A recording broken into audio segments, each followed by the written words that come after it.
पहला जो किस्सा है वो मेरे दोस्त के साथ हुआ था इसलिए मैं कह रहा हूँ कि दोस्त वो मेरा अब हम लोगों के बीच नहीं है। अरे सीन ये है कि ये प्रयागराज में ही हुआ है? प्रयागराज का ही है ये सीन।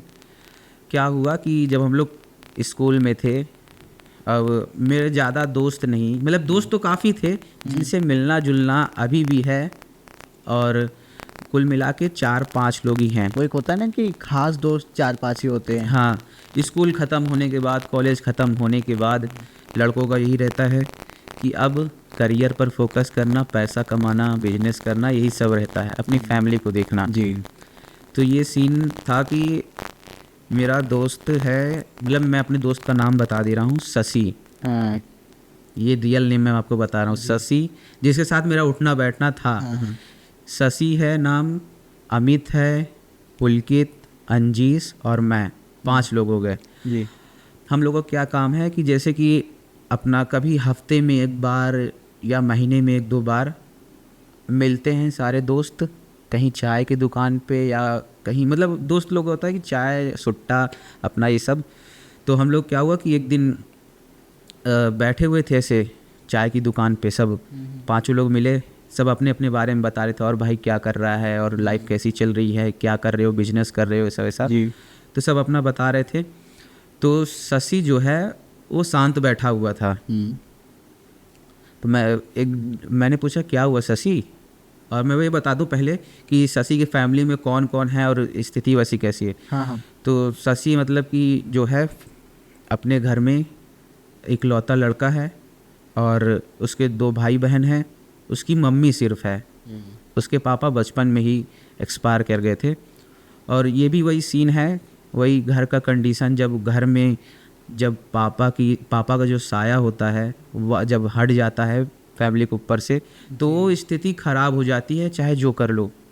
सही बात है भाई। फिर उसके बाद क्या हुआ कि जो शशि की मम्मी है वो दूसरे के घर में चूल्हा बर्तन खाना बनाने का काम करती हैं, तो उनसे उनका घर चलता है। और शशि है वो कभी प्लम्बरिंग का काम हो गया, मिल गया तो प्लम्बरिंग का काम करे, वायरिंग का काम करे, मतलब ऑलराउंडर, कुछ भी काम मिल जाए जिससे मेरा घर का खर्चा चल सके।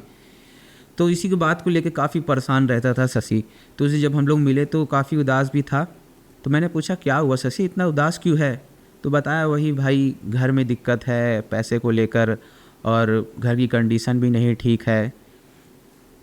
तो जो मेरा एक दोस्त अमित है वो बताया भाई कुछ काम मतलब कुछ काम परमानेंट मिला कि नहीं तुम्हें? कहा कि भाई कहाँ काम मिल रहा है भाई, अपने इलाहाबाद में कहाँ ऐसा कुछ, जो भी मिल जाता छोटा मोटा काम मैं कर लेता हूँ।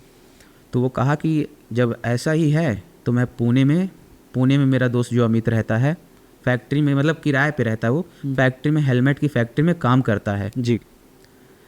तो वो कहा कि जब ऐसा ही है तो तू मेरे साथ पुणे चल, वहाँ तुझे मैं लगवा दूंगा, और मुझे मतलब सैलरी 15,000 मिलती है, जो कट पीट के जो होता है, मैं 5,000 मेरा वहाँ का खर्चा है, 5,000 रुपये, 10,000 रुपये मैं बचा के घर भेज देता हूँ। तो जब कहा कि जब इतनी अच्छी सैलरी है 15,000 रुपये महीना, तो तू भी ऐसा कर, और हम लोग क्या करेंगे जिससे हम लोग का कम में ज़्यादा हो, मतलब कम में बजट में हम लोग का सब महीना गुजर जाएगा, होंगे तो खर्चा कम होगा। तो कहा कि जिस रूम में मैं रहता हूँ वहाँ का हम लोग जो रूम है उसको हम लोग शेयर कर लेंगे, जो होगा जो पैसा बनेगा उसको आधा आधा कर लेंगे। तो कहा ठीक है मैं घर में बात करके बताऊँगा।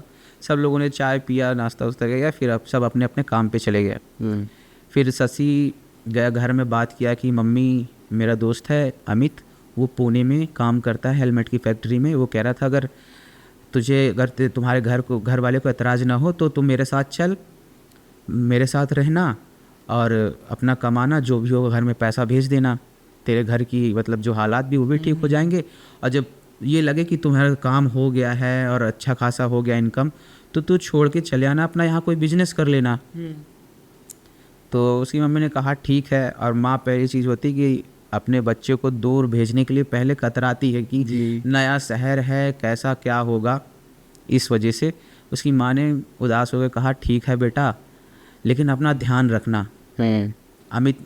शशि ने फ़ोन करके कहा अमित से कि भाई ठीक है, घर वाले माँ तैयार हो गई हैं भेजने के लिए, हम लोग इसी हफ्ते हम लोग निकल चलेंगे। तो अमित ने कहा ठीक है, मैं ट्रेन का टिकट वगैरह कर ले रहा हूँ, हम लोग इसी हफ्ते निकल जाएंगे। फिर क्या सीन हुआ, दोनों लोग पहुँच गए पुणे, जिस रूम में रहते थे वहाँ रुका। फिर अमित ने बात किया अपने फैक्ट्री में कि मेरा एक दोस्त है वो काम कर रहा है, तो वहाँ लगवा दिया उसे जी। अच्छा खासा दिन गुजरता गया, महीना भर हो गया, 2 महीना हो गया, बढ़िया दिन कटा। अपने घर शशि 10,000 रुपये हर महीने भेजता था। एक दिन क्या हुआ, अचानक रात में शशि की तबीयत धीरे धीरे मतलब कि ख़राब होने लगी, कमज़ोरी फील होने लगा। कमज़ोरी होते होते भूख ना लगना, चक्कर आ जाना, वो काम पे भी नहीं जाने लगा जी। तो अमित ने कहा क्या हुआ भाई, तेरी तबीयत ठीक तो है ना, काम पे भी? तो कहा कि शशि ने कि भाई तबीयत ठीक नहीं लग रही, थोड़ी देर मैं हफ्ता भर या 1-2 दिन रेस्ट कर लेता हूँ, अगर ठीक होगा तो फिर से ज्वाइन कर लूँगा। तो अमित ने कहा कि जैसा तुझे ठीक लगे। फिर हफ्ता भर हो गया, अमित की तबीयत और ख़राब होती गई, उसकी शशि की तबीयत और ख़राब होती गई। तो अमित ने कहा कर ऐसा कर, चल शाम को मैं जब आऊँगा काम से तो चलते डॉक्टर को दिखा देते हैं, क्या दिक्कत है क्या नहीं। तो कहा ठीक है। दोनों लोग गए। शाम को जब आया अमित तो शशि को लेकर डॉक्टर के पास गया, दिखाया तो कुछ नहीं निकला, मतलब कि कोई बीमारी नहीं निकली, लेकिन डॉक्टर ने दवा लिख कर दे दी कि इससे आराम हो जाएगा तुम्हें। जब दवा खाया तो उसकी तबीयत और ज़्यादा ख़राब हो गई। घर में शशि ने फ़ोन करके बताया कि मम्मी मेरी तबीयत ठीक नहीं है, मैं वापस घर आ जाता हूँ। जब यहाँ मेरा मतलब कि यहाँ मन भी नहीं लग रहा। तो अमित ने कहा चल ठीक है, मैं तुझे घर छोड़ दूँगा, फिर मैं आ जाऊँगा। तो शशि के साथ में अमित गया घर, वहाँ पे अमित शशि को छोड़ा, फिर वो अमित अपने वापस पुणे आ गया। फिर यहाँ क्या सीन होता है कि जब शशि की मम्मी जब देखती हैं तो जिस हालत में शशि गया था पुणे और जिस हालत में लौटा था, मतलब कि शरीर काफ़ी अच्छी थी शशि की, और जैसे हम लोग की एज है तो उस एज में लड़के 22-23 साल में उनका वेट 60-70 अप्रॉक्स रहता है। लेकिन जब वो पुणे से लौटा था तो उसका जो वेट बचा हुआ था, मतलब अब इंसान ऐसे ही भाप लेता है कि ये कितने, अंदाज़ा निकाल लेता है।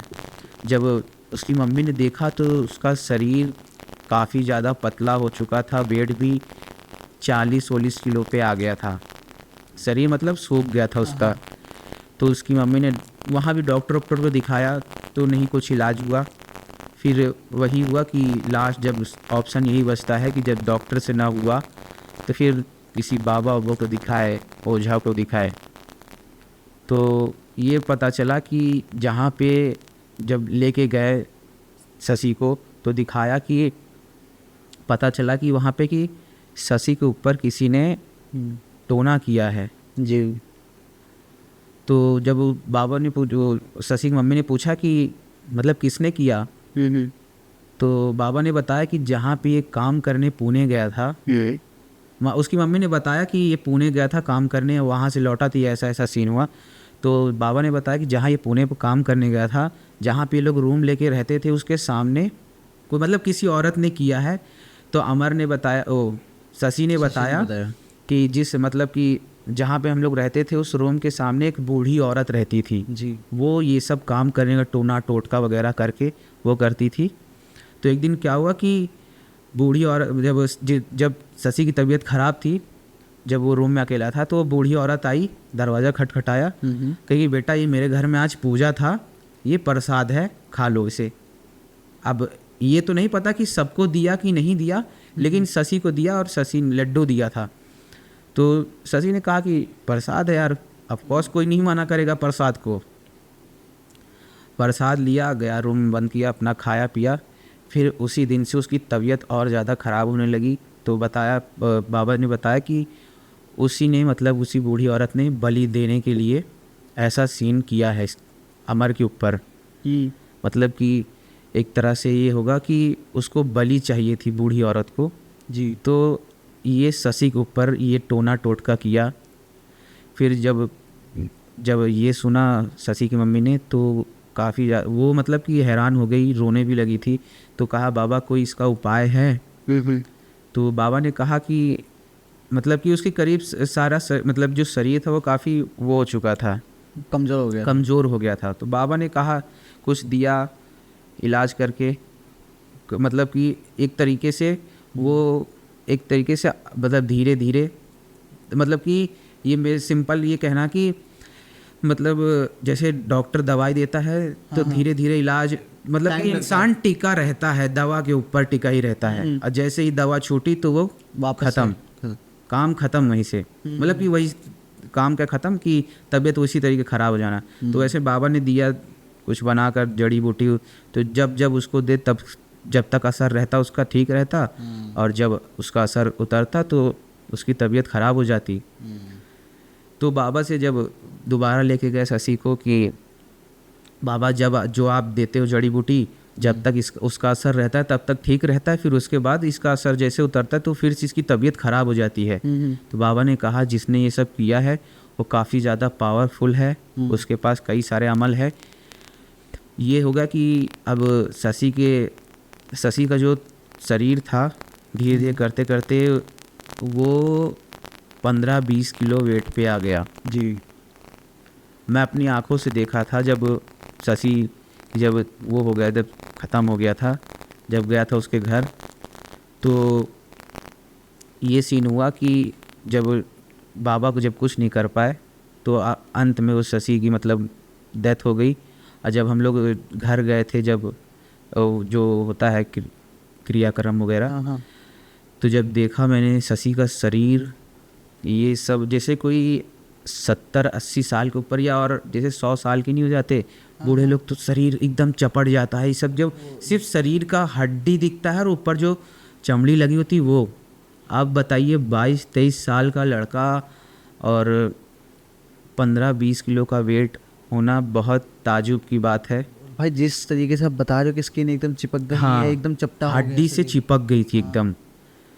फिर उसके बाद जब देखा हम लोगों ने तो हम लोग भी काफ़ी ज़्यादा इमोशनल हो गए, रोया भी हम लोगों ने। भाई आपका दोस्त है, हमारा दोस्त था।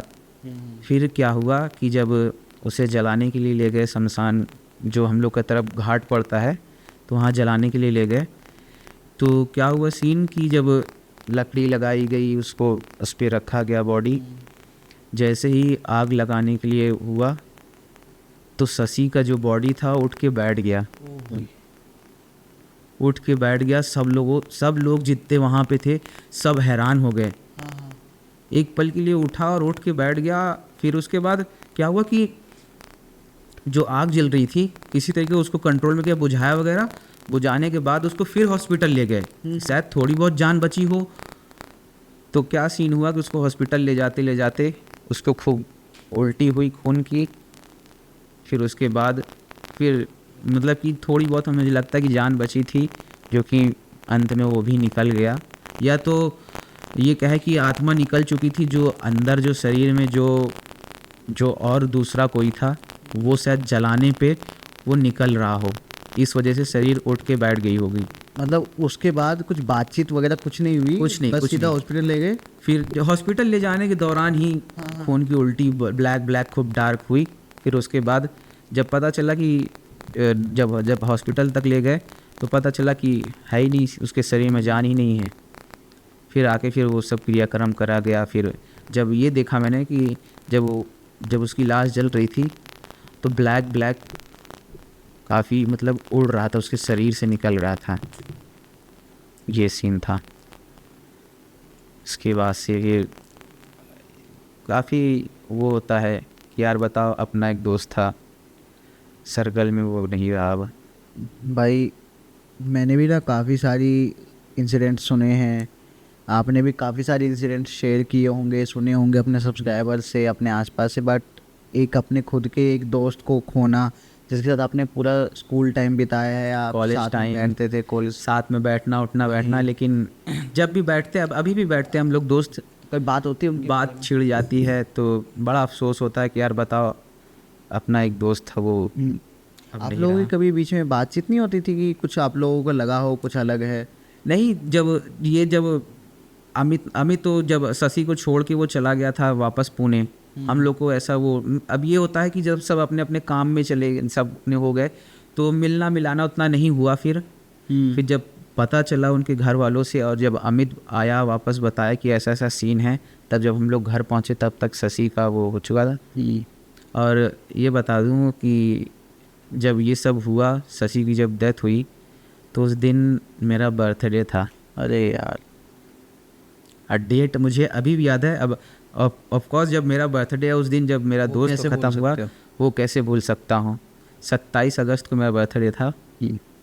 और ये सीन शायद लॉकडाउन के पहले हुआ था। लॉकडाउन के पहले? हाँ, लॉकडाउन के पहले की बात है। हाँ, ये 19 हाँ 19 में 2019 की, 20 में शायद, 20 लॉकडाउन के बाद की बात है ना। हाँ हाँ, तो 20 या 21 से होगा। हाँ, ये सीन हुआ था। तब फिर हम लोग जब ये बात सुने, तब मैं कोचिंग करता था। जब दोस्त का फ़ोन आया कि यार ऐसा ऐसा है, शशि नहीं रहा, कोचिंग हम लोग छोड़ के कि सर ऐसा ऐसा सीन है, हम लोग जा रहे हैं। तब सब दोस्त मिल के, करीबन 10-15 दोस्त हो गए थे, सब गए उसके घर पे। काफ़ी ज़्यादा भीड़ लगा हुआ था। तो वहाँ पे मैंने ये देखा कि मतलब जो उसके, हम लोग तो दोस्त थे ही, लेकिन जो उसके मोहल्ले के दोस्त थे, एक दोस्त था वो, मतलब वो भी काफ़ी ज़्यादा रो रहा था, शशि के बॉडी के पास बैठा हुआ था और ऊपर देख रहा था ऐसे कि वो शशि बैठा है, वो बैठा है, वो मुझे दिख रहा है, ऐसा सीन कर रहा था वो। अब या तो गम के मारे कुछ ऐसा हो, या तो उसे हो सकता दिख रहा हो, सच में कुछ दिख रहा हो। ये ऐसा था। और भी कई सारे, मतलब मेरे जितने दोस्त हैं फ्रेंड सर्कल में, एक और दोस्त था, गोपाल नाम है, वो तो रिसेंटली, मतलब या तो कहें कि उसके फैमिली मेम्बर में कुछ ऐसा इशू है कि हर एक साल में, पहले तो उसकी बहन मरी जी, फिर उसका भाई मरा, फिर मेरा दोस्त आरटीओ में काम करता था। हम लोग जब कॉलेज से निकले तो एक गोपाल नाम है मेरे दोस्त का, तो सब अपने अपने काम, तो वो आरटीओ में काम करने लगा। तो मुझे भी, जब हम लोग भाई को, मेरा लाइसेंस वगैरह कुछ नहीं बना था, तो मैं दोस्त से कहा अपने कि भाई बढ़िया, तो आरटीओ में लग गया है, लाइसेंस बनाने का कितना लगता है? तो बता कि कोई नहीं, जब बनवाना हो तो मुझे बताना, मैं तेरा कम में बनवा दूंगा। ये सीन हुआ जब पता चला कि एक बार कि ये दोस्त लोग के साथ में गया था, मतलब कहाँ, हम लोग घर के काफ़ी पीछे कछार पड़ता है जी।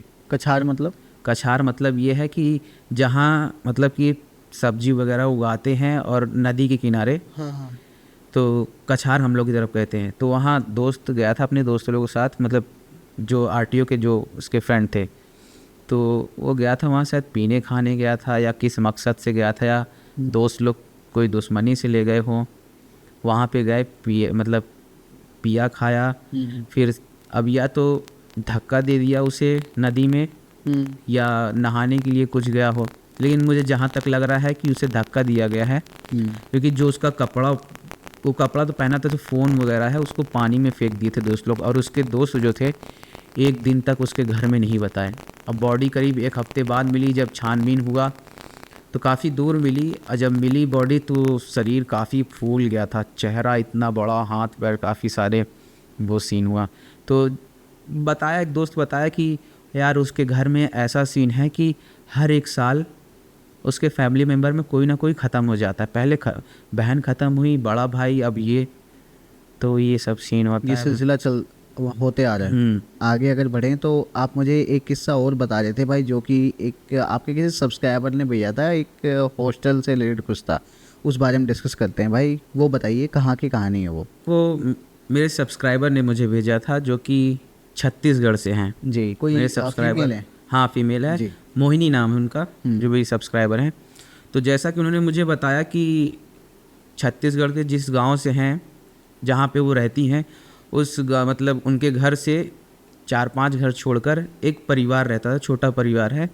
उस परिवार में अमर नाम का लड़का, जो कि घर में सबसे बड़ा लड़का है, उनके मम्मी पापा, एक छोटी बहन जो कि 16-17 साल की है, और उनका जो घर का कंडीशन था वो कुछ ज़्यादा अच्छा नहीं था। जी। मतलब जो उनकी कंडीशन थी, जो फाइनेंशियल, वो सब था।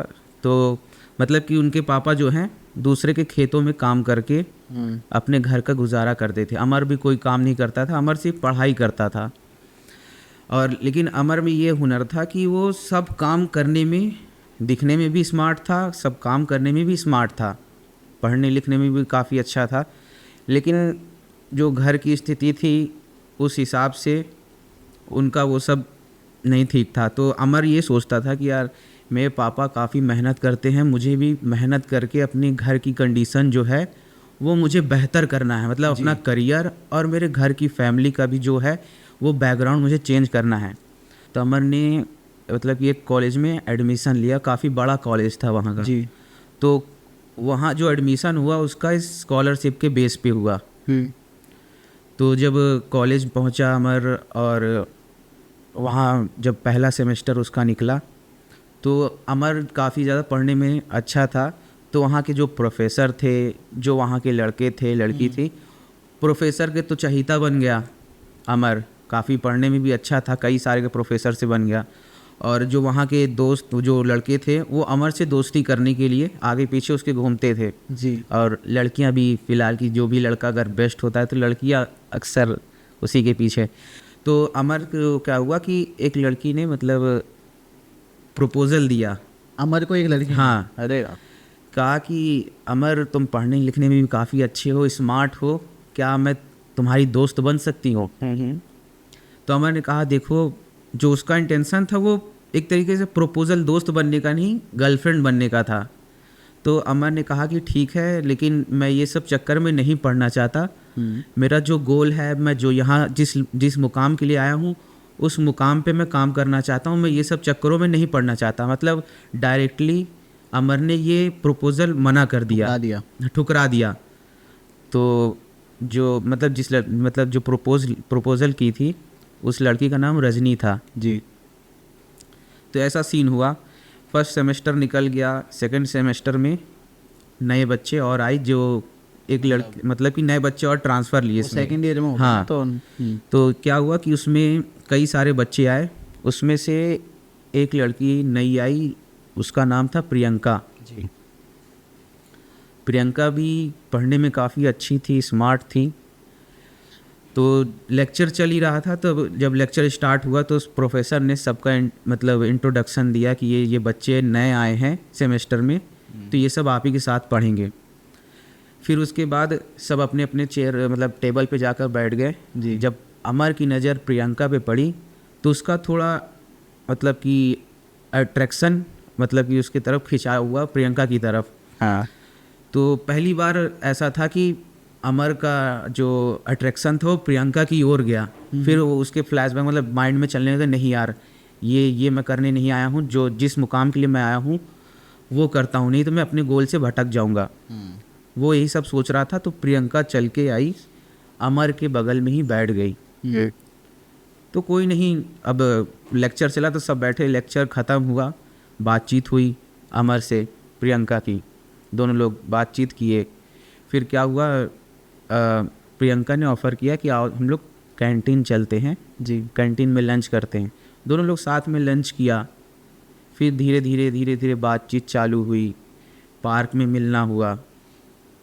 मतलब कि प्रियंका भी पढ़ने लिखने में अच्छी थी, स्मार्ट थी, और अमर भी पढ़ने लिखने में, दोनों लोग का वाइब मैच कर रहा था। इस वजह से दोनों की दोस्ती थोड़ी थोड़ी बढ़ती चली गई, वो अपने आप ही होती। हाँ। तो लेकिन ये था कि जब कॉलेज ख़त्म, मतलब कॉलेज ख़त्म क्या, जब लेक्चर ख़त्म होता, कैंटीन जाते, खाते पीते, फिर अपने अपने, बॉयज़ हॉस्टल अलग था, गर्ल्स हॉस्टल अलग, तो दोनों लोग साथ में जाते, फिर अपने अपने रूम में चले जाते। धीरे धीरे करते करते प्रियंका को भी अमर पसंद आने लगा। हाँ। लाइक करने लगी, लेकिन वो कह नहीं पा रही थी। तो एक दिन शाम को क्या हुआ कि अमर अपने रूम में था, तो प्रियंका ने फ़ोन किया कि अमर क्या हम लोग पार्क में मिल सकते हैं? तो अमर ने कहा कि ठीक है, मैं पढ़ाई कंप्लीट करके शाम को मैं आऊँगा पार्क में। फिर दोनों लोग शाम को पार्क में मिलते हैं, बातचीत करते हैं। फिर बातचीत करने के दौरान प्रियंका ने प्रपोज़ कर दिया कि अमर हम दोनों की वाइब मैच करती है, हम लोग एक दूसरे को अच्छे से जानते हैं, मैं अब तुम्हें चाहने लगी हूँ।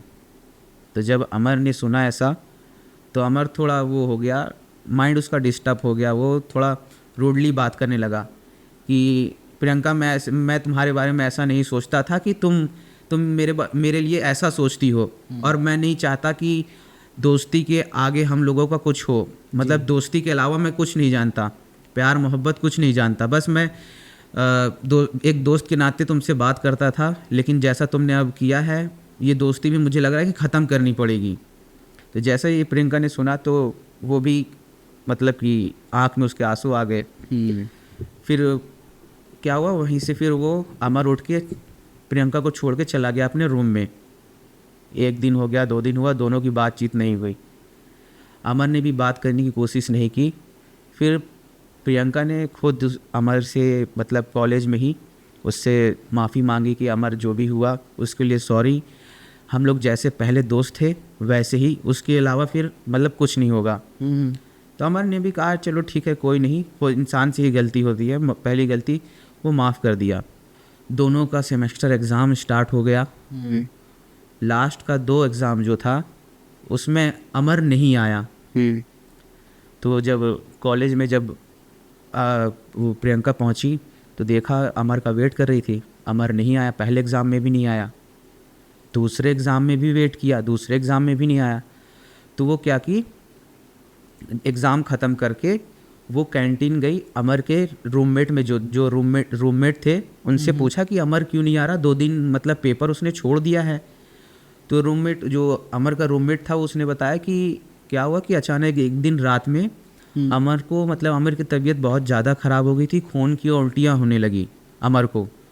तो तुरंत कॉलेज में इन्फॉर्म किया गया, तो कॉलेज वालों ने उसको तुरंत हॉस्पिटल में एडमिट किया। जी। तो प्रियंका जिस मतलब अपने रूममेट के साथ वो अमर को देखने के लिए गई, तो अमर को देखा तो बेड पे लेटा हुआ था, काफ़ी ज़्यादा सीरियस था उसका कंडीशन। उसके मम्मी पापा और बहन थी, तो पूछा उसके मम्मी पापा, बात किया तो बताया कि ऐसा ऐसा है। फिर ये हुआ कि जो वहाँ का हॉस्पिटल का चार्ज था शहर के हिसाब से वहाँ का चार्जेस काफ़ी ज़्यादा था, जो कि अमर की फैमिली अफोर्ड नहीं कर पाएगी। और क्या हुआ कि अमर की फैमिली ने ये किया कि डिसीजन लिया कि मैं इसे यहाँ से डिस्चार्ज करके गांव के हॉस्पिटल में एडमिट कराएंगे, वहाँ दिखाएंगे। तो वहाँ से डिस्चार्ज करके अमर को लेकर चले गए अपने गांव।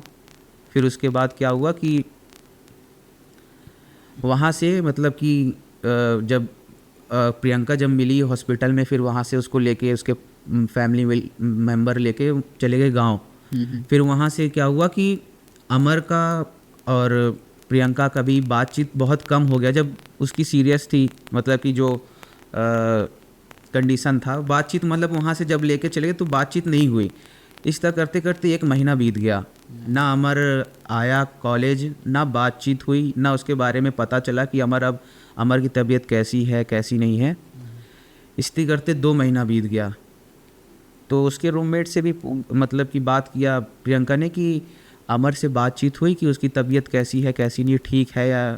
तो अमर के मतलब जो रूममेट थे वो कहा कि नहीं, मेरे से तो बात नहीं हुई, मैं कॉल करता हूँ तो रिंग जाती लेकिन कोई उठाता नहीं है।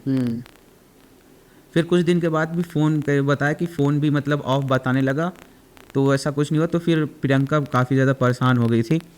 वो गई जी मतलब कि जिस प्रोफेसर का अमर मतलब वो था फेवरेट, तो प्रियंका गई, उनसे बात की कि सर ऐसा ऐसा है, अमर के घर वालों से आपसे बात हुई है कि अमर की तबीयत कैसी है कैसी नहीं। तो कही बेटा मुझे तो नहीं पता, नहीं बातचीत हुई।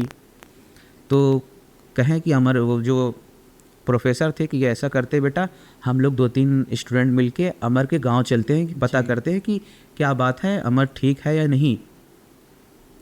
तो एक दिन क्या हुआ कि अमर के रूममेट और प्रियंका और प्रोफेसर मिलके उसके गांव गए और वहां जाके पता किया कि अमर नाम का लड़का कहाँ रहता है।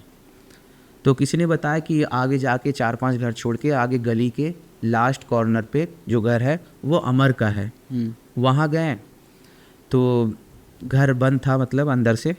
तो खटखटाया तो एक लड़की बाहर निकली।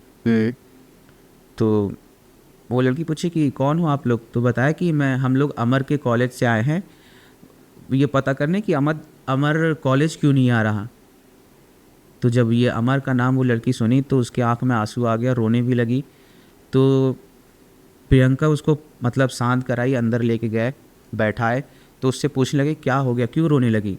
कहे कि दीदी भैया अब नहीं रहे, मम्मी पापा भी नहीं रहे। तो प्रियंका ने पूछा क्या हो गया ऐसा? तो बताया मतलब उसकी बहन ने बताया कि जब मम्मी पापा भैया को शहर से जब हॉस्पिटल से लेके जब गांव में लेके आए, कई जगह दिखाया गया हॉस्पिटल में, तो कोई इलाज नहीं हो पाया उनका। तो डिस्चार्ज करके घर ले आए। तो मेरे गांव के बगल मतलब घर के बगल में पड़ोसियों ने कहा कि ये बीमारी नहीं है कोई, ना इसका कोई इलाज हो सकता है, ये ऊपरी चक्कर हो सकता है, आप किसी बाबा हकीम को दिखाओ, तांत्रिक को दिखाओ। तो जब वो डॉक्टर वाला जब सीन नहीं हुआ, कोई इलाज नहीं हुआ, तो फिर दूसरा रास्ता उनके फैमिली ने चूज़ किया कि डॉक्टर को छोड़ के जब इलाज नहीं हो पा रहा तो दिखाते किसी हकीम को या तांत्रिक को दिखाते हैं। तो कई जगह दिखाया गया तो कोई सही मतलब नहीं मिल रहा था, तांत्रिक हकीम नहीं मिले, बस लूटने खाने वाले मिल रहे थे। तो धीरे धीरे तबीयत उसकी और बिगड़ती गई, नाजुक होती गई, टाइम भी काफ़ी ज़्यादा हो गया था। फिर क्या हुआ कि लास्ट में जाके एक तांत्रिक थे, वो सही शॉट मिले। उन्हें बताया गया कि उनके मम्मी पापा ने बताया कि पापा ऐसे ऐसी बात है, अमर की तबीयत दिन पर दिन और ख़राब होती चली जा रही है, आप बताइए कि इसको क्या हुआ है क्या नहीं। तो तांत्रिक ने उसे बैठाया अपने सामने, कुछ मंत्र पढ़ा, फिर उसके माथे पे हाथ रखा, फिर बताया कि इसके ऊपर किसी ने काला जादू किया है। जब ये सुने तो उसके मम्मी पापा काफ़ी ज़्यादा हैरान हो गए कि एक चीज़ तो पहली, हम लोग तो गरीब लोग हैं, हम लोगों से किसी से दुश्मनी भी नहीं है, ना ऐसी कोई बात हुई है गांव में। तो बाबा ने पूछा कि बाबा ऐसी मतलब कि उसके मम्मी पापा ने पूछा कि बाबा हम लोगों से तो कोई दुश्मनी नहीं है, तो किसने ये सब किया है, क्या आप बता सकते हैं?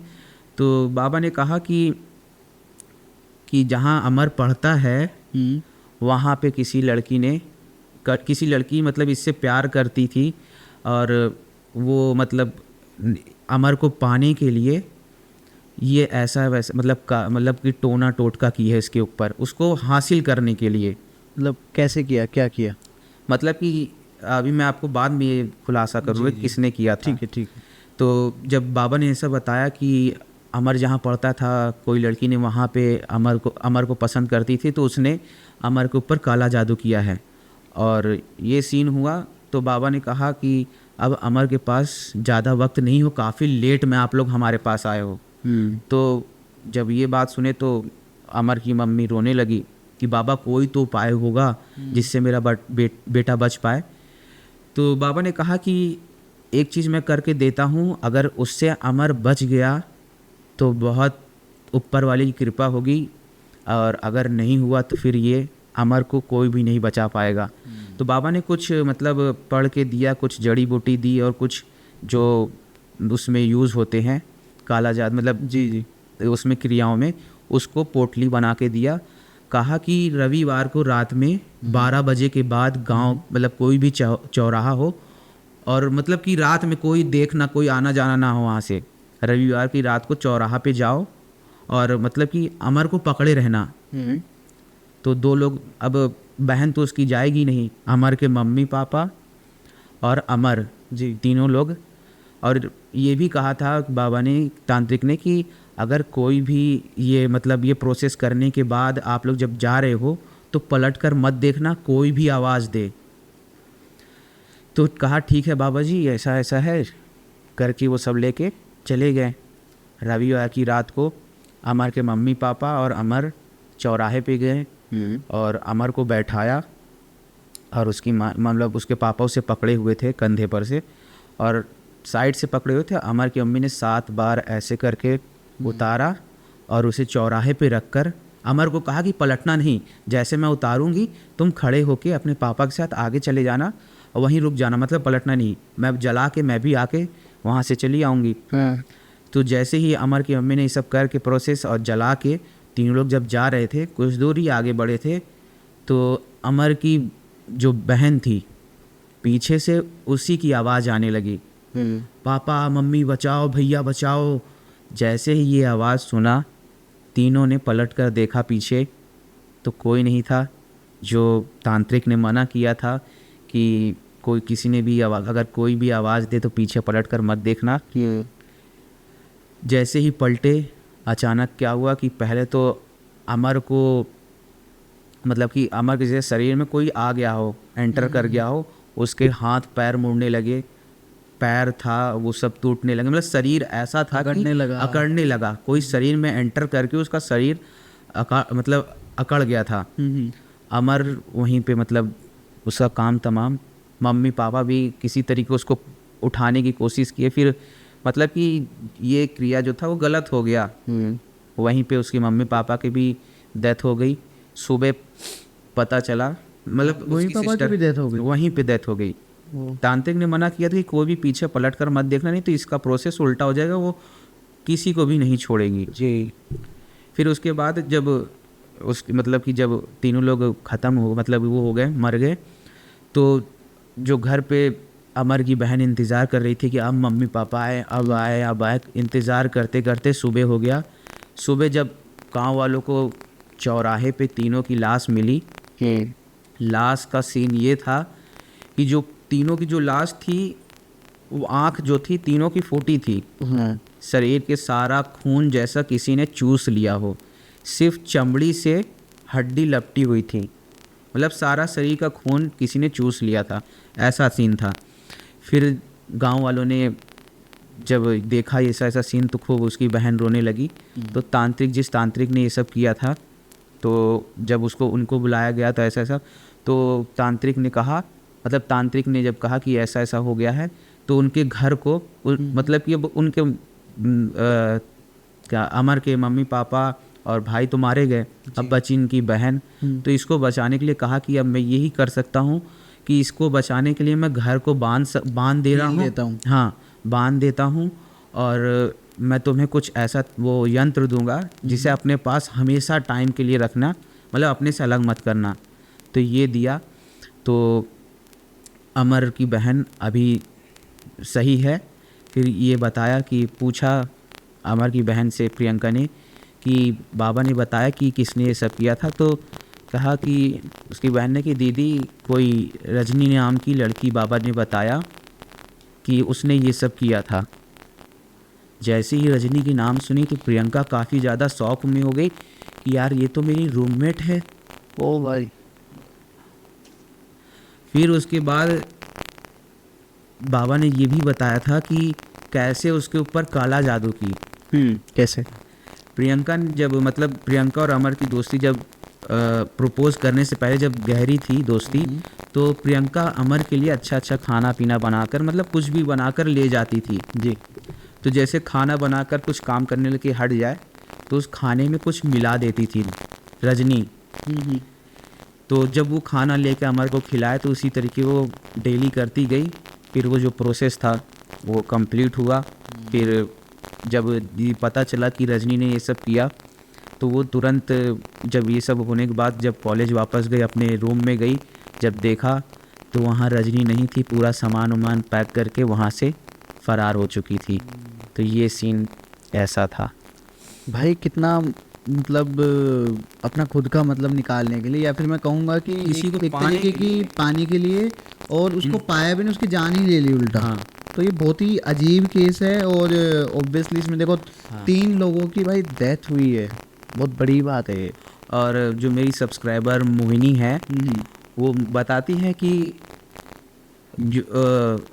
जो प्रियंका थी, उसको वो महसूस होता है कि अमर जो है उसके आसपास, मतलब कि होता हुआ महसूस होता है प्रियंका को। तो ये बता रही थी मुझे कि मुझे मेरे पास, मतलब आसपास अमर दिखता है, प्रियंका को दिखाई देता है, दिखता है या महसूस होता है, ऐसा कुछ ये सीन। तो प्रियंका को कुछ मतलब दिक्कत होती, परेशानी? ना, कोई दिक्कत नहीं होती उससे।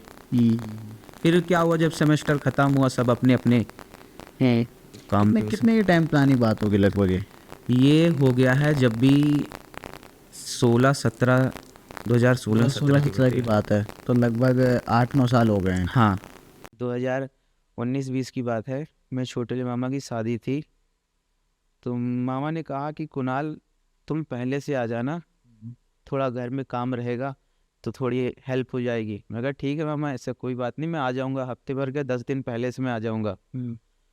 तो मैं और मेरी बहन दोनों लोग 7-8 दिन पहले ही नानी के यहाँ चले गए। मम्मी बोली कि तुम लोग चले जाओ, हम लोग शादी के 1-2 दिन पहले आ जाएंगे। मैं कहा ठीक है। मैं और मेरी बहन हम लोग निकल गए। घर पहुँचते पहुँचते नानी के यहाँ हम लोग को शाम के करीब 6 बज गए। गांव एरिया था, तो वहाँ पे जानते कि 7-8 बजे तक तो सब कुछ सन्नाटा हो जाता है। और जहाँ पे मेरी नानी का घर था, ऐसे घर बगल में रेलवे ट्रैक, फिर वहाँ पे उस पार करीब 1 किलोमीटर की रेंज में रेलवे की पटरी थी, और उस पार गांव और इस पार गांव, मतलब 2 गांव है, बीच में रेलवे की पटरी। हाँ।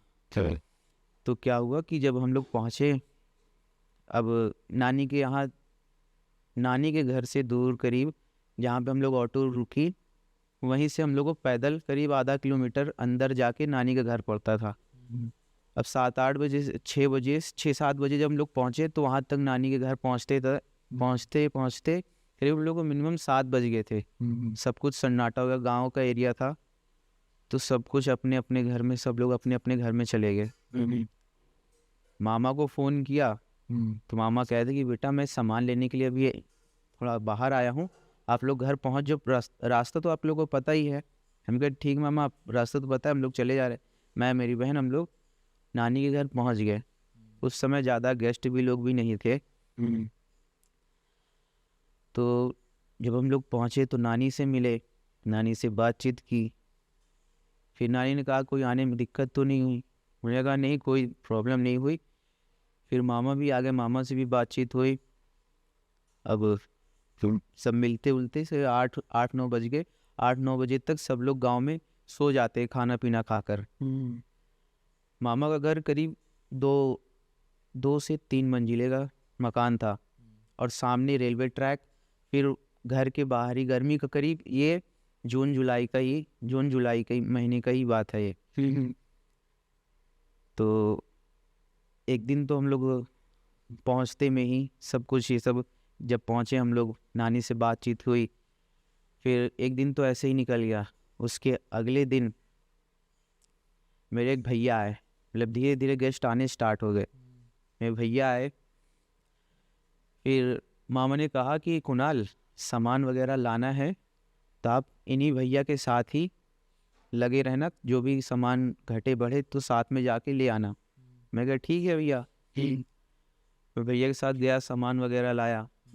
इसी तरीके बात बात में भूत प्रेत की ही बात छिड़ गई। रेलवे ट्रैक थी, तो ऐसे ही रात में बातचीत करते करते कि मैं एक चक्कर आया था जब तुम्हारी नानी यहाँ, तो एक मतलब फैमिली रेलवे क्रॉस कर रही थी, तो जो औरत मतलब फैमिली को लेकर अपने डाक रहा था आदमी, उस औरत का पैर रेलवे ट्रैक में फंस गया।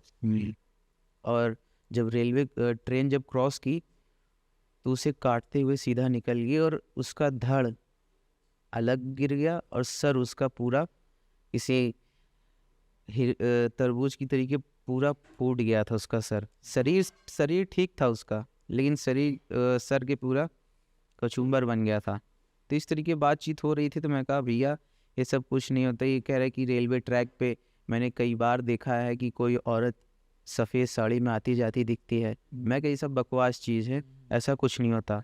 पहले मैं भी नहीं विश्वास करता था कि ये सब होते हैं। ये कितने साल पहले की बात है? लगभग 4-5 साल। हाँ, 4-5 साल पहले की बात। 18 हाँ की बात। उस टाइम आपने स्टार्ट नहीं किया था ना, चैनल अपना, तो नहीं। ऑब्वियसली आप बिलीव नहीं करते थे। हाँ, फिर क्या हुआ कि मैं कहा भैया ऐसा कुछ नहीं होता। तो कहा कुणाल तुम विश्वास मानो या ना मानो, ये सब भी चीज़ होती है। भले तुमने अभी नहीं देखा, लेकिन मैं गारंटी के साथ कह सकता हूँ, 101% कह सकता हूँ कि ये सब चीज़ भी होती है दुनिया में। मैं कहा चलिए भैया, आप कह रहे हैं तो मैं मान लेता हूँ, लेकिन आपको मुझे दिखाना होगा। मैंने ताव ताव में कह दिया कि मुझे दिखाना होगा।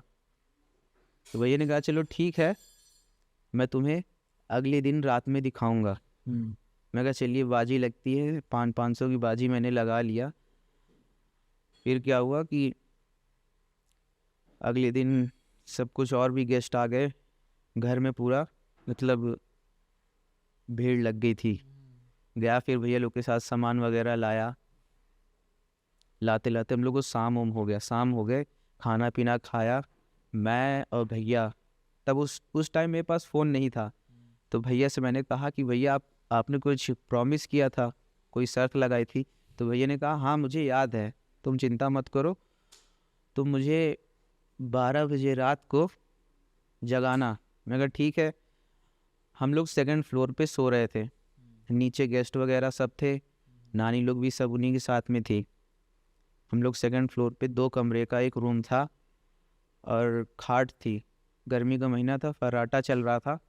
हम दोनों सोए। मैं भैया से कहा कि भैया मुझे अपना फ़ोन दे दीजिए, मैं रील्स वगैरह देखते, वीडियो देखते हुए मैं जगा रहूँगा, तो मैं आपको 12 बजे तक जगा दूँगा। तो भैया कहे चलो ठीक है, तुम मेरा फ़ोन ले लो। भैया मुझे फ़ोन दे के वो सो गए। मैं रील्स देखते देखते, वीडियो देखते देखते, मुझे करीब 1:25 पे याद आया कि मैंने कुछ भैया से कहा था। रात को 1 बजे? हाँ, 1:25 पे याद आया कि मैंने भैया से कुछ कहा था। अब भैया खर्राटे लगा के सो रहे थे। तो भैया को मैंने उठाया कि भैया आप मुझे कुछ दिखाने वाले थे। तो भैया ने कहा चलो। आपके मन में लालच था शायद 500 रुपए का? हाँ, भाई, कि 500 मैं रुपए 500 रुपये जीत जाऊँगा, कि ऐसा कुछ होता नहीं है। मैंने विश्वास करता था कि 500 चलो मैं जीत जाऊँगा, कुछ खा पी लूँगा। फिर भैया ने मेरे कहा चलो। रूम से जैसे ही बाहर निकला तो छत पे जाने के लिए सीढ़ी थी। सीढ़ी के बगल में पानी की टंकी रखी हुई थी। भैया मेरे से 2 सीढ़ी आगे थे, मैं उनसे पीछे था। भैया जब ऊपर गए तो शायद किसी की परछाई देखे, टंकी पे खड़े थे। करीब 10-12 फीट के 2 लोग थे। 10-12 फीट के? 10-12 फीट के 2 लोग। ना उनका चेहरा दिख रहा था, लेकिन ये इतना समझ में आ रहा था कि कोई खड़ा हुआ है, वो भी टंकी पे। लंबे लंबे करीब थे। तो भैया ने मुझे, वो भैया जब देखे तो मुझे साइड करके वो नीचे उतर गए। मैंने कहा ऐसा क्या देख लिया जो नीचे उतर गए। मैं उनसे आगे निकल गया। सीढ़ी पे जब चढ़ा एंड पे, उन्होंने आपको पीछे नहीं खींचा? हाँ वो जान गए, वो चुपचाप सीधा नीचे उतर गए। मैंने कहा क्या देख लिया जो ये चुपचाप नीचे उतर गए, मेरे से कुछ कहा भी नहीं। जब मैं ऊपर जब बढ़ा चढ़ा सीढ़ी पे, और जब मेरी नज़र टंकी पे गई तो 2 लोग दिखे, मतलब ब्लैक ब्लैक परछाई ही थी। इतना समझ में आ रहा था कि वो मेरी तरफ नहीं कहीं और देख रहे थे। अब चांद की हल्की हल्की सी रोशनी पड़ रही थी, और जितने समय का वहाँ का माहौल था भाई साहब, मैं तो होश में, दिमाग तो काम कर रहा था लेकिन शरीर साथ छोड़ दिया था। शरीर एकदम मेरा सुन्न पड़ गया, हाथ पैर एकदम ठंडे पड़ गए जब देखा कि 2 लोग वहाँ पे खड़े हैं, और भी कोई नॉर्मल इंसान नहीं, करीब 10-12 फीट के 2 लोग थे। और सामने उस पार, रेलवे के उस पार, पुरानी कोई हवेली भी थी। जब मैंने ये देखा तब मैं कहा कि अब कैसे मैं नीचे जाऊं। दिमाग तो काम कर रहा है कि मैं सीढ़ी से कूद के ही नीचे भाग जाऊं, लेकिन जैसे ये छत है तो ऐसी सीढ़ी लगी थी, अगर मैं एकदम ऊपर पे था, लास्ट स्टेप पे था ऊपर के, अगर मैं कूदता तो छत से मेरा सर लड़के फट जाता। समझ गया। अब मैं कहा, भगवान जी का नाम लिया, बजरंगबली जी का नाम लिया, मैं किसी तरीके छलांग लगाया, अब मेरा पैर मुड़ गया। मैं पैर को नहीं देखा, जिस रूम में हम लोग सो रहे थे उसी रूम में मैं सीधा घुस गया। और जब रूम के अंदर घुसा तो भाई ये पता चला कि वहाँ पे कोई नहीं है। रूम के अंदर कोई नहीं है? भैया थे वो सबसे नीचे भाग गए। ओ भाई। अब मैं कहा कि मैंने जल्दी जल्दी में दरवाज़ा भी नहीं बंद किया, और सामने खिड़की थी तो सामने सीढ़ी पूरे साफ साफ दिख रहा था। अब ये लग रहा था कि कोई आ ना जाए, कोई आ ना जाए, वो जो खड़े थे वो रूम में ना आ जाए। और ना मैंने दरवाज़ा डर के मारे बंद किया। मैं खाट पे गया, सीधे सीधे लेटा और चादर से अपने आप को कवर कर लिया कि ऐसा लग रहा था कि मैं प्रोटेक्ट हो गया हूँ, मुझे कुछ नहीं होगा, ऐसे कवर किया था। लेकिन तब भी दिल एकदम धक धक धक धक धक धक कर रहा था मेरा। फिर जब करीब 10-15 मिनट बाद मुझे दरवाज़ा खुला हुआ था, दरवाजे पे खट खट खट खट की आवाज़ आ रही है। अब मैं कहा दरवाज़ा तो खुला हुआ है और ना कुछ मतलब ना तो कुंडी हिल रही ना कुछ, ये आवाज़ खट खट की कहाँ से आ रही है। जब मैंने चद्दर से थोड़ा सा हटा के एक आँख से देखा तो सीढ़ी पे कोई बैठा हुआ था। ओ यार। अब उस समय मेरी हालत समझ लीजिए कि अगर और ज़्यादा दिमाग पे या दिल पे जोर पड़ता तो या तो हार्ट अटैक से मर जाता या तो मैं बेहोश हो जाता। फिर मैं किसी तरीके हनुमान चालीसा याद था मुझे, हनुमान चालीसा मैंने पढ़ा, अटक अटक के ही पढ़ा। लेकिन जब मैंने देखा कि 2 लोग सीढ़ी पे बैठे हुए थे, फिर जब मैंने चद्दर से बंद किया और जब फिर से खोल के देखा 10-15 मिनट बाद तो कोई नहीं था वहाँ पे। मैं उठा, दरवाज़ा बंद कर दिया और खिड़की पे पर्दा लगा हुआ था, पर्दा लगा दिया और आके चुपचाप लेट गया। थोड़ी देर बाद मेरा शरीर पूरा ठंडा ठंडा पड़ गया, लेकिन पसीने से पूरा मेरा कपड़ा भीग गया। फिर मैं आंख बंद किए, जब डर के मारे जब आंख मेरी धीरे धीरे बंद होने लगी तो ऐसा लगा कि पीछे से मतलब नीचे से कोई खाट हवा में उठा रहा था। मतलब ऐसा महसूस हुआ मुझे। जब मैंने नीचे से देखा तो वैसा कुछ नहीं था। ये आपको फील हो रहा है? हाँ, मुझे फील हो रहा था कि खाट कोई मिल के कोई उठा रहा है नीचे से। और जब मैंने चद्दर हटा के देखा तो ऐसा कुछ नहीं था। अब मैं कहाँ यहाँ ज़्यादा देर रुकूंगा तो मैं अपनी जान गंवा दूंगा यहाँ से। मैं उठा, दरवाज़ा खोला और नीचे गया। जब गया तो वहाँ भी कोई नहीं, मतलब पूरा घर खाली? पूरा घर खाली था। वो शादी का घर है, वो खाली कैसे हो सकता है भाई? मैं जब वहाँ नीचे गया कि देखा कि वहाँ पे कोई नहीं था। मतलब कि आँख का धोखा हो या तो कुछ भी हो, या डर के मारे मुझे ऐसा लग रहा हो, लेकिन वहाँ कोई नहीं था। मैं रूम जब बाहर वाले दरवाजे पे गया, बाहर गया तो जब बाहर निकला मैं तो बाहर जब देखा तो भैया मेरे बाहर खाट पे लेटे हुए थे। रूम में अंदर कोई नहीं था। और जबकि शादी का माहौल था कि वहाँ पे होने चाहिए, नानी वगैरह बहन भी थी, सब कोई नहीं दिखा मुझे।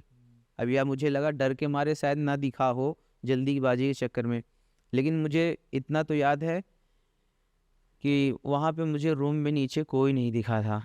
बाहर भैया थे, मैं भैया को उठाया। पहले तो लगा कि कोई और है, लेकिन जब पास में गया देखा तो भैया ही थे। वो भी डरे हुए ही थे फिलहाल। गया, मैं भैया से कहा भैया आप इस तरीके मुझे अकेला छोड़ दिए और नीचे आप भाग आए। तो फिर भैया ने कहा कि चलो सुबह बात करते हैं, अब आप लेट जाओ। मैं घर के बाहर ही खाट बिछी हुई थी, वहाँ पे लेटा भैया के बगल में। थोड़ी देर बाद मैं जब ऐसे सर घर के ऊपर लेटा हुआ तो आसमान में कुछ वाइट वाइट उड़ा, फिर बीच में ही गायब हो गया। नीम का पेड़ था बगल में, हवा भी तेज चलने लगी। फिर मैं हनुमान चालीसा भगवान जी का नाम लेके मैं सो गया। और जब सुबह उठा तो इस तरीके बताया, मामा से बताया कि मामा इस तरीके बात है, भैया ने कहा था। और मैं शर्त लगा बैठा। मामा ने कहा बेटा इस मामले में कभी शर्त मत लगाना, क्योंकि हो ना हो भले ही आप लोग के पास में ही रहते हैं ये सब चीज़ें, लेकिन शर्त लगाओगे तो आप सबसे गुस्सा या कुछ भी हो वो आपको डराने की कोशिश या तो आपको कुछ भी हावी पहुंचा सकते हैं। क्योंकि आपने शर्त लगाई है, यानी कि उनको चैलेंज किया। हाँ, चैलेंज किया। तो फिर भैया ने कहा देख लिया। तो फिर मेरा समझ लीजिए कि उसके अगले दिन मेरी तबीयत इतना ज़्यादा ख़राब हो गई थी कि मैं बता नहीं सकता। उस दिन रात की ही बात है। मेरा पूरा कपड़ा जैसे कोई धो के नहीं डाल देता पानी में, उस तरीके पसीने से पूरा भीग चुका था। फिर शादी वगैरह हुआ। मामा कहें कुछ दिन और रुक जाओ। मैं कहा कान पकड़ता हूँ मामा, मैं अब दोबारा नहीं आऊँगा। आज करीब 5-6 साल हो गए मैं मामा जी के घर नहीं गया। भले ही बुलाते हैं, मैं कोई बहाना करके मना कर देता हूँ। अभी भी आप जब उस चीज़ के बारे में सोचते हो तो कैसा फील होता है? मैं सोच के ही घबरा, मतलब अभी तो मैंने फुल पहना हुआ है, इसलिए रोए नहीं दिख रहे हैं। मेरी पूरी शरीर अभी कांप रही है, अभी की बात कर रहा हूँ। भाई मैं पूरा विश्वास है, क्योंकि मैं लोगों को बताना चाहूँगा कि आप और सूरज भाई जो है मेरे यहाँ पर ही आपने स्टे किया। रात को हम खाना खा रहे थे तो हमारी ऐसे बात चल पड़ी थी, तो मैंने आपको कहा था, हम लेट ही खा रहे थे, रात को कहीं बाहर गए थे, तो लगभग 12-1 बज चुका था। तो आपने एक कहा बजे, था, हाँ, 1 बज रहा था, रात आपने कहा था कि विकास भाई, मैंने बोला कि यार बैठे हैं थोड़ा बातचीत करते हैं, आप बताओ आपके साथ क्या हुआ था। तो आपने कहा विकास भाई प्लीज़ अभी मैं नहीं बताऊँगा वरना मेरे को। इसलिए मैंने साफ मना कर दिया कि देखिए अभी रात भी है और पूरा फ्लैट ये खाली ही है, हम 3 के अलावा कोई नहीं था।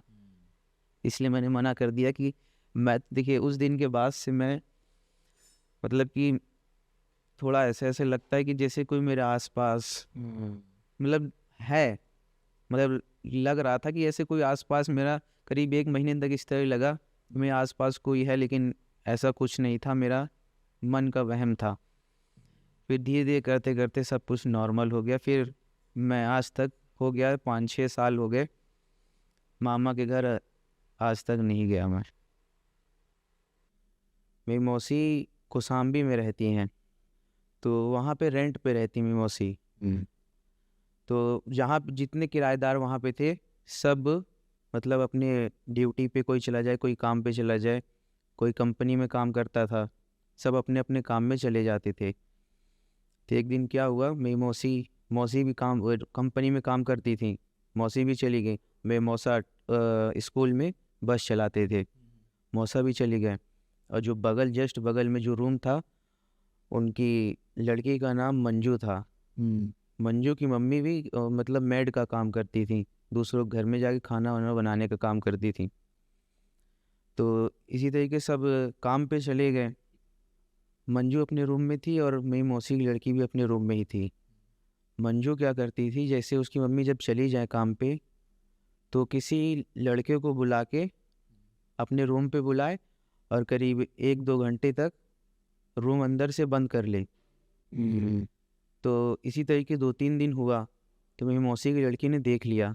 मेरी मौसी की लड़की का नाम था लक्ष्मी। उसने देख लिया, ये नोटिस किया कि दीदी अपनी मम्मी के जाने के बाद हर 10-15 मिनट में वो लड़का आ जाता था और 2-3 घंटे रह के वो चला जाता था। एक ही लड़का था? हाँ। तो क्या हुआ कि इसी तरह 2-3 दिन नोटिस किया। तो मेरी मौसी की लड़की ने मेरी मौसी की लड़की ने बताया मम्मी से कि मम्मी ऐसी ऐसी बात है, मंजू अपनी मम्मी, जब उसकी मम्मी चली जाती है तो कोई लड़का आता है, 2-3 घंटे तक रहेगा मंजू दीदी के साथ और चला जाता है। संडे वाले दिन सब अपने घर पे ही थे। तो क्या हुआ कि उसकी मम्मी ने, मतलब मौसी ने उसकी मम्मी से कहा कि आपकी लड़की आपके जाने के बाद किसी लड़के को बुलाती है।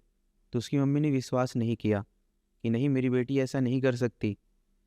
तो मौसी ने कहा कि चलिए अगले दिन जब आप काम पे जाइएगा तो आप 10-15 मिनट बाद वापस आ जाइएगा, काम पे मत जाइएगा। तो कहा चलो ठीक है।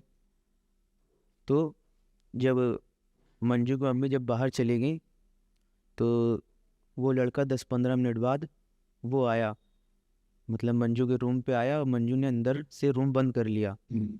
तो मंजू की मम्मी तुरंत आ गई, दरवाज़ा खटखटाने लगी। अब मंजू सोची कि इतने समय कौन आ सकता है। जब दरवाज़ा खोला तो मंजू उस लड़के के साथ में थी। मंजू की मम्मी ने उसे रंगे हाथ पकड़ लिया। फिर उसके बाद उसे मारा पीटा, लड़के को भी मारा, लड़की को भी मारा अपनी। लड़के को मार के भगा दिया। उस दिन पूरा दिन मंजू की मम्मी ने उसे खूब मारा, डंडे से मारा, और मतलब जो चीज़ मिला उससे ही उस लड़के को मारा। वो लड़की मंजू ने पूछा कि मम्मी आपको ये किसने बताया कि इस तरीके मैं मिलता हूँ इस लड़के से मैं मिलती हूँ। तो मंजू की मम्मी ने कहा कि बगल में जो रहती है लक्ष्मी, उन्होंने बताया कि मम्मी मैं 2-3 दिन से दीदी को नोटिस कर रही हूँ कि डेली कोई लड़का आता है आपके जाने के बाद और 2-3 घंटे रुकता है और फिर चला जाता है, आपके आने से पहले वो चला जाता है। तो लड़की मतलब मेरी मौसी की लड़की से गुस्सा थी कि इसने कैसे बता दिया। अब वो भी एक होता है ना कि नहीं इसको तो मैं अब फंसाऊं, हाँ। कुछ वो चीज शायद हो सकता है ऐसा कुछ हो। रात के करीब 9-10 बजे मौसा आ चुके थे, मौसी, हाँ सेम डे मौसा आ चुके थे अपने काम से, मौसी भी आ चुकी थी और लक्ष्मी थी मेरी मौसी की लड़की जी। सब खाना पीना खा के आराम से टीवी देख रहे थे, तो बगल से चिल्लाने की आवाज़ आई।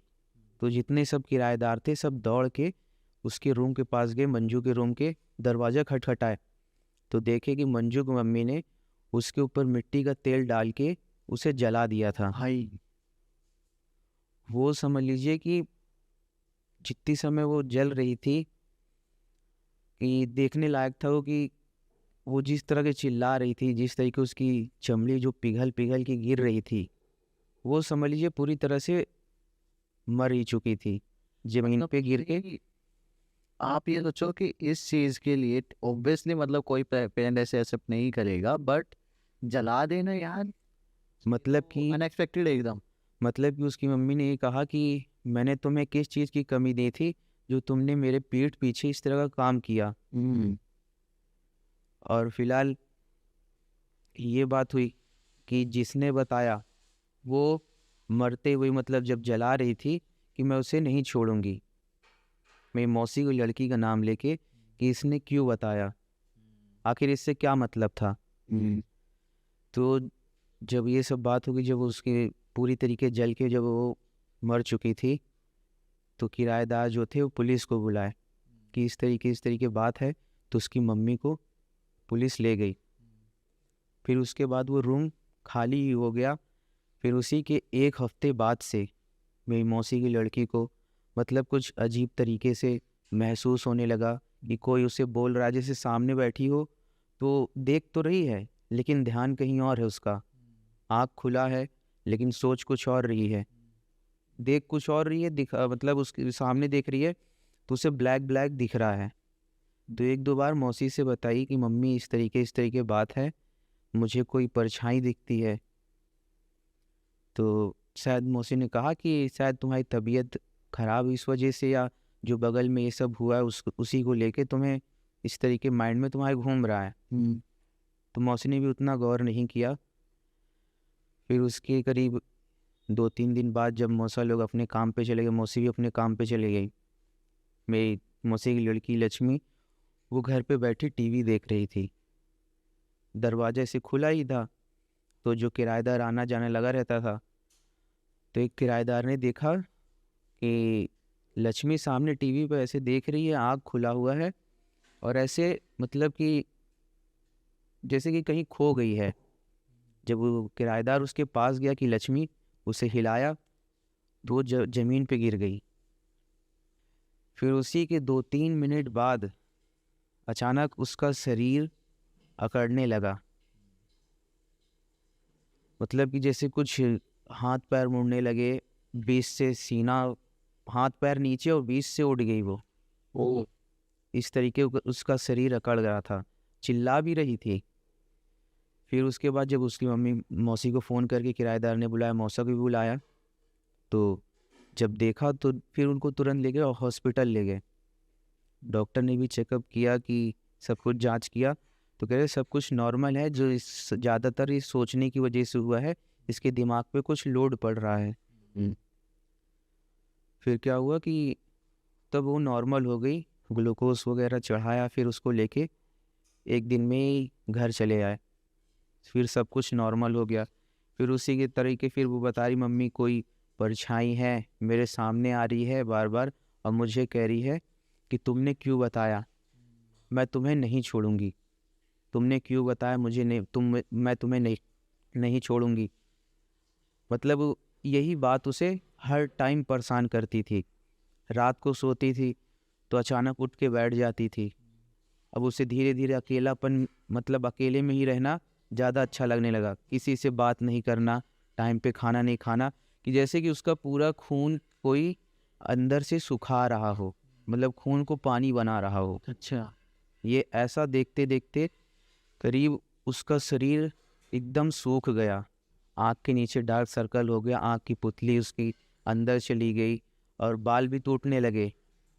तो मौसी ने मौसा से बताया कि इस तरीके लक्ष्मी के साथ हो रहा है, इसे किसी अच्छे डॉक्टर को दिखाना चाहिए। तो क्या हुआ, फिर से हॉस्पिटल ले गए तो कहे कि किसी कमजोरी की वजह से है, इसे दवा ववा दिया लिख के। अब ये कहाँ पता था कि इसके शरीर के अंदर कोई है, दवा से कोई होगा नहीं कुछ। अब यहाँ पे दुआ काम देगी। फिर जब उसको दवा ववा किया गया तो थोड़ा आराम मिला।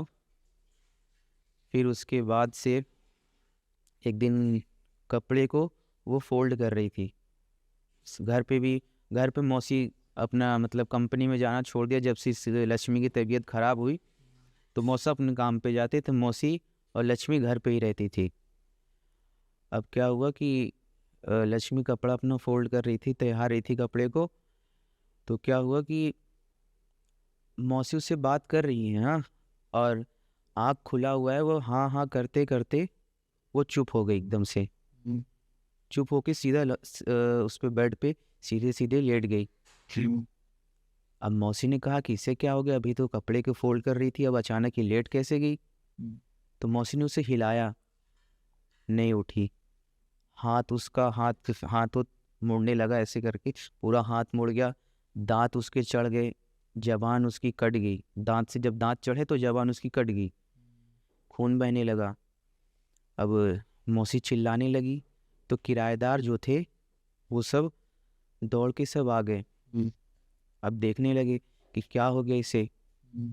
तो एक किराएदार था, वो कहा कि ये सब ऊपरी चक्कर है, इसे मतलब दवा से कुछ नहीं होगा, कोई बाबा को बुलाना पड़ेगा जब ये होगा।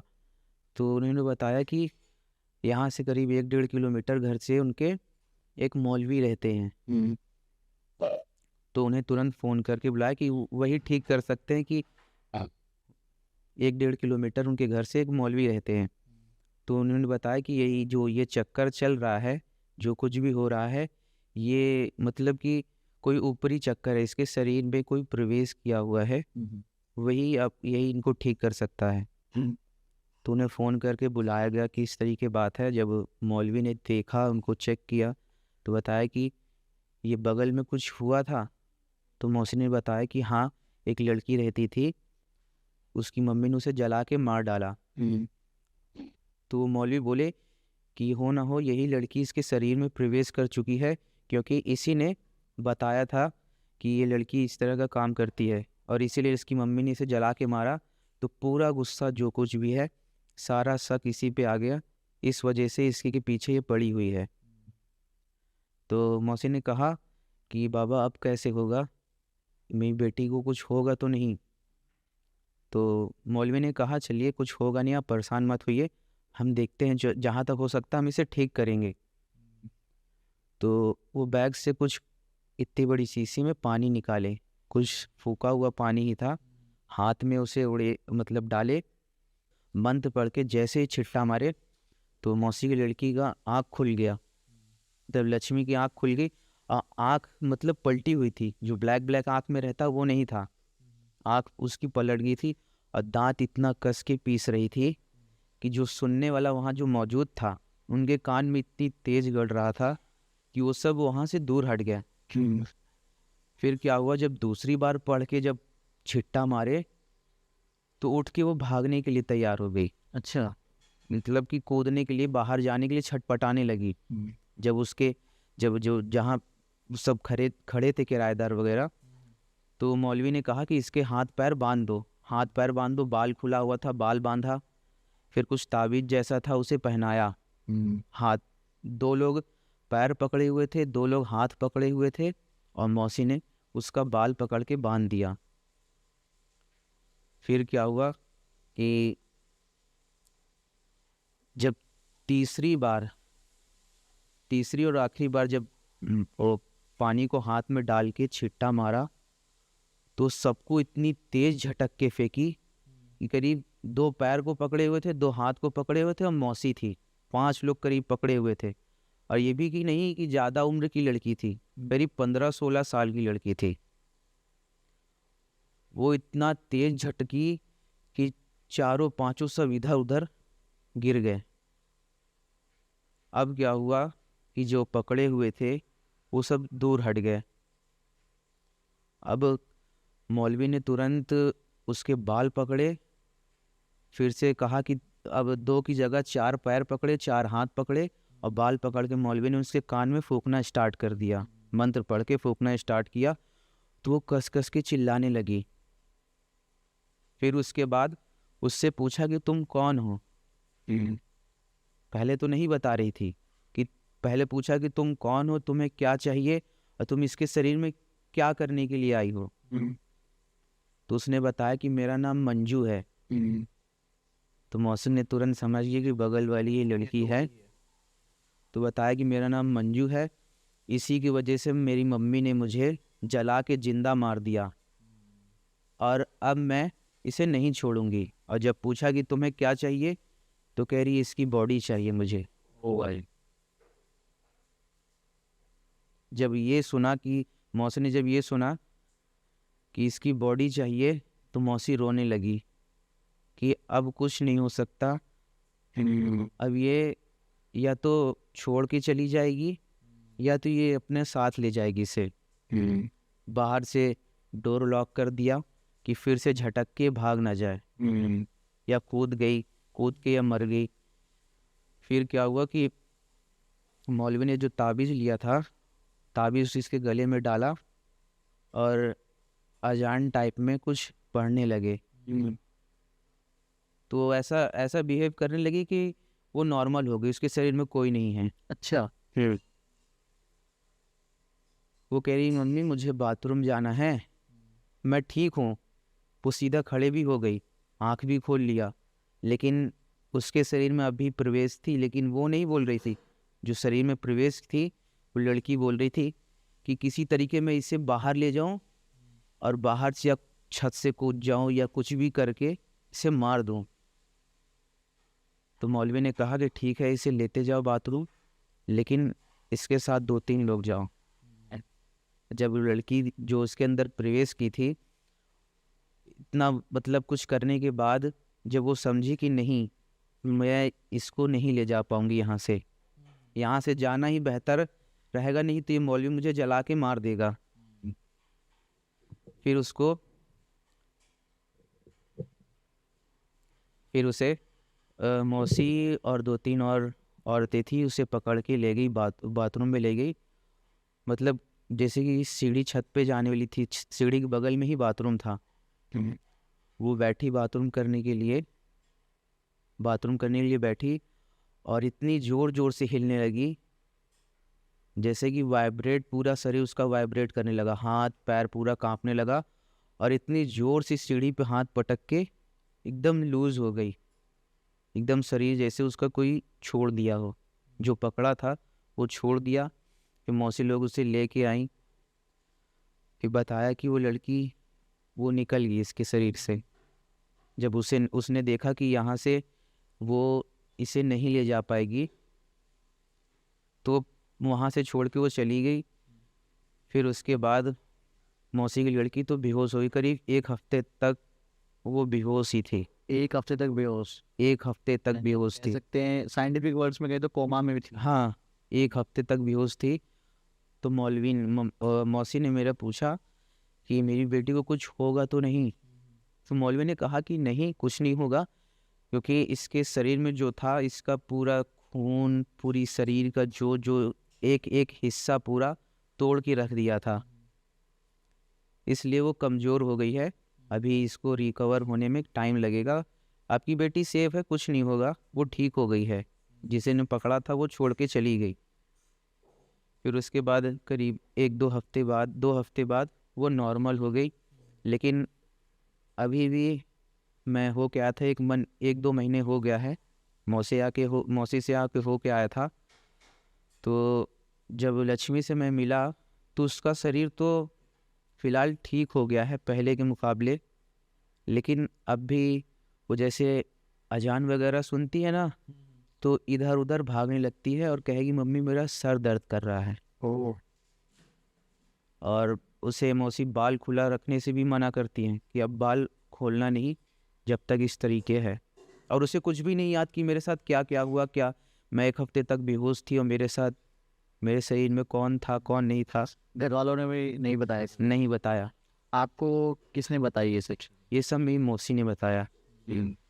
रीज़न ये है कि उनको पता है कि आप मतलब लोगों के एक्सपीरियंस शेयर करते हो, इसलिए उन्होंने इसीलिए मैं यहाँ पे शेयर किया हूँ।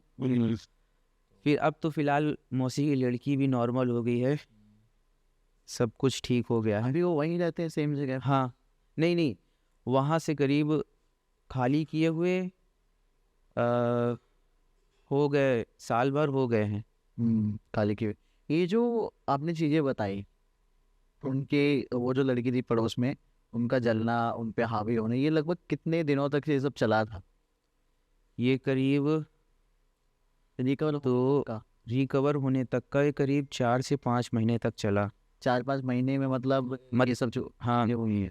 मतलब कि उसके शरीर में जब तक हावी थी वो लड़की, वो अपनी मम्मी से तो मौसी से तो मेरी कहती थी, लक्ष्मी मौसी से कहती कि मम्मी इस तरीके मेरे को लग रहा है, शरीर भारी भारी सा लग रहा है और मुझे कोई परछाई दिख रही, तो उतना नहीं नोटिस करती थी मौसी की, शायद घर पे अकेले रहने से या कुछ तबीयत खराब, भी कुछ ऐसा इंसिडेंट हुआ है, हाँ, वो दिमाग में हो, ऐसा होता है। इसी वजह से। फिर अब तो फ़िलहाल सब कुछ ठीक हो गया, सब कुछ नॉर्मल हो गया। मौसी भी वहाँ से चेंज कर चुकी हैं और वो रूम अभी भी खाली पड़ा हुआ है, उसमें किराएदार जाते हैं लेकिन कोई टिक नहीं पाता। हफ्ते भर से ज़्यादा कोई नहीं टिक पाता।